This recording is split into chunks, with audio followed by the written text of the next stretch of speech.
All right, the new tariff rates are coming out. Just moments ago, 25% tariffs on the Philippines, 25% tariffs on Brunei, 25% tariff on Moldova, Iraq. In case you're wondering how much trade we do with Iraq, not much. You've got 25% tariffs on Moldova, 30% on Algeria, and the trade that Iraq engages with the United States in is about $9.1 billion of goods. We exported about $1.7 billion to them. Very, very small. 30% tariffs, this just now coming through seconds ago, 30% tariffs now on Libya as well. So it looks like we're getting a sort of a broad application of more larger tariffs that are multiples of the flat 90-day pause reciprocal tariff. Let's talk tariffs. And that unleashed enormous economic growth in this country. And so preserving that as we go forward was absolutely critical. But it certainly demonstrates that when you have predictability, you can do forward planning. You know what you're going to do on production and input costs and inventory and customer demand and your supply chain. And with the way in which these trade conversations have unfolded, it's been the exact opposite of that. And so I think when it comes to growth, we see with the tax bill, we have wind at our backs. That's a very pro-growth policy. Right. And the way we have approached the trade conversations has created an environment, whether it was intended or not, that has restrained growth and as yet has not yielded the great results that... I actually disagree with this guy that the trade policy so far has restrained growth. I actually think it's the opposite. First of all, I totally agree that trade or that the big beautiful bill is stimulative. Whether you're a Democrat or Republican, you should look at this bill as government blowing money, spending money to stimulate, in their ways, right? But this is pure stimulus money and pure deficit money printing is essentially what it is. We're borrowing from future generations to give to now. That said, this guy's idea that the economy is somewhat had headwinds because of tariffs, I think is wrong. I think the stock market had headwinds in April, but not the economy. The economy actually pulled forward demand. People bought cars who previously wouldn't have bought cars. People moved up their purchases of computers or machinery or inventory for their businesses for the fear that we were about to have these long tariffs. Now, tariffs keep getting kicked down the road. Peter Navarro, first time in 3 months, was on TV running the circuits this morning on Fox News and Bloomberg later. But it's interesting because what's actually happened is the more we've dragged out tariffs, despite the fact that now we're talking about 50% extra tariffs on copper, doubling steel tariffs, and 200% pharmaceutical tariffs, the more we delay tariffs, the more we actually kind of use tariffs as stimulus. So in a weird way, the big beautiful bill has been stimulative, and then the threat of tariffs coming has been stimulative because you're getting people to spend money that they may have delayed spending previously. So you kind of have these two stimulative forces that are now converging, supporting this economy. Now, could that break if we actually start hitting real trade, tariffs? Maybe. But then again, look at this piece from the Wall Street Journal. This kind of makes me think that we're just going to be kicking down this can of tariffs for years. And if we do that for years, you're kind of constantly telling people like, hey, may as well keep building up inventory because you don't know what I'm going to do next week. It's kind of like, in a weird, broken way, the perfect amount of fear you need to get people to keep spending to drive the economy. Take a look at this. Trump delayed reciprocal tariffs after Besant wanted more time on deals. President Trump decided to delay the implementation of so-called reciprocal tariffs to August 1st after advisors, including Besant, told him he could get more trade deals with more time. I kind of doubt it because I still think we're up against this coalition of the non-willing to participate with the U.S. sort of unilateral tariffs. I think Vietnam doesn't really have much of a choice, especially since they've become such a shipper for Chinese goods.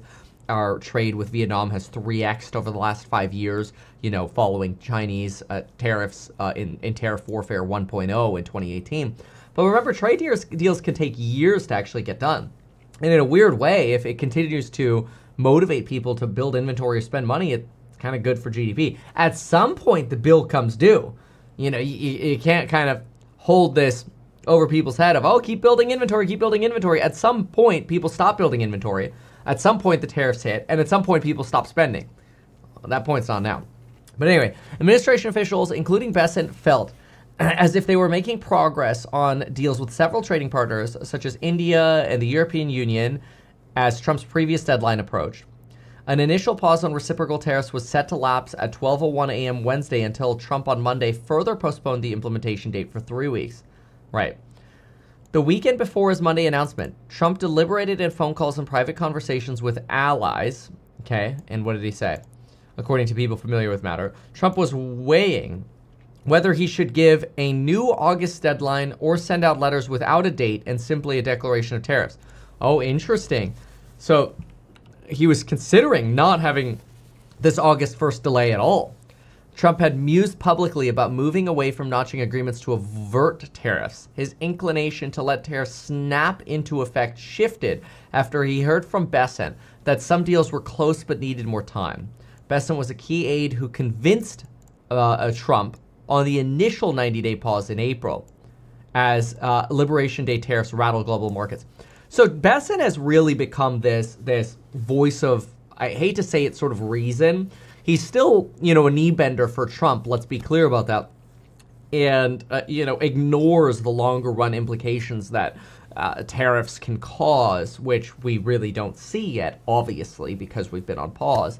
But he's definitely a lot more reasonable than sort of the Navarro types who are, going to be kind of your hardliners on, this is great, we're making so much money, more tariffs now, no delays. Over-exaggerating a little bit here. But anyway, White House spokesperson said that the U.S. is receiving heavy interest to lower tariffs, but Trump has been clear the United States holds the cards. Right. The U.S. holds the cards. This is like what we've heard with Paris, where they're like, France basically, hey, we'll consider a deal, but you need to exempt certain of our industries. And here what we're getting is, no. Like, Trump wants bigly tariffs because he does brag about the revenues. You see this on Truth or in media reports. Trump loves the revenue that's coming in from these tariffs. But that's on limited levels of tariffs with substantial pauses and still front running of supplies holding the economy up. Makes you wonder when that bill comes due. But anyway, in phone calls, Trump told aides and allies he was frustrated with the lack of progress being made with countries. Yeah, so is everyone. Blaming those nations for not coming to the table with offers that, in his view, were good enough for the U.S., said some of the people familiar. Trump argued privately he was riding a wave of momentum from signing the big, beautiful bill and bombing of Iran and wanted to ride those perceived wins to victories on trade policies. Win. All we do is win. Nobody knows winning more than Donnie. Maybe except for Elon. Oh, wait. Oh, too soon. In the end, Trump decided to send out the letters along with delays as a negotiating tactic to eke out last-minute concessions from trading partners, people familiar to the matter said. Yeah, I mean, this is very much like Liberation 2.0, except the market doesn't care right now because the market looks at this and says, all right, whatever, Liberation 1.0 was a buy the dip, so we're not going to react to Trump's nonsense on tariffs here. Let's wait to actually see some damage show up, and that could take months to show up. Commerce Secretary Lutnick said on CNBC that 15 to 20 tariff letters would be expected within the next 2 days. Trump, a vocal advocate, says tariffs will start being paid on August 1st. No change to this date. A letter means a deal, he said. What? During a cabinet meeting Tuesday, he asserted that his letters to other nations constituted a pact. A letter means a deal. Wait, that's the opposite of what he told us last month. He said that if we can't make a deal, we'll just send them a letter and tell them what they're going to pay. Now, all of a sudden, a letter means that they've struck a deal. Well, that's the opposite of what he said last month, so that's fugazi. Trump on Tuesday also previewed other tariffs imposed under a separate legal authority, saying he would impose 50% tariffs on copper, 200% on pharma, citing national security concerns. Companies would be given up to a year and a half to relocate pharma supply chains before the levies would take effect. Again, delay, year and a half on pharma. Ludnick later said that the copper announcement would be posted during the day, but it hadn't been as of Tuesday night. So this is the expectation that we're going to get this. Trump also played down the prospect of every country getting a deal to avoid his steep reciprocal tariffs. We've got 200 countries. We can't meet with 200 countries, he said during a meeting. It is also the opposite of what they originally said, because they're like, oh, we're busy. We're meeting with all these different countries. We're going to have 90 deals in 90 days. We barely had 2, and one was with a surplus country, UK. Reciprocal tariffs are targeting countries the White House deems bad actors on trade. They face a steeper rate in lieu of the 10% global baseline. White House said reciprocal tariff rate won't apply to products hit by sectoral tariffs. However, some of these are going to be difficult for customs to, deal with and sort when trade actually comes through. Anyway, interesting that Bessent is basically the delay-in-chief man.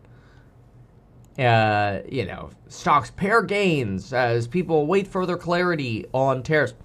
It is interesting.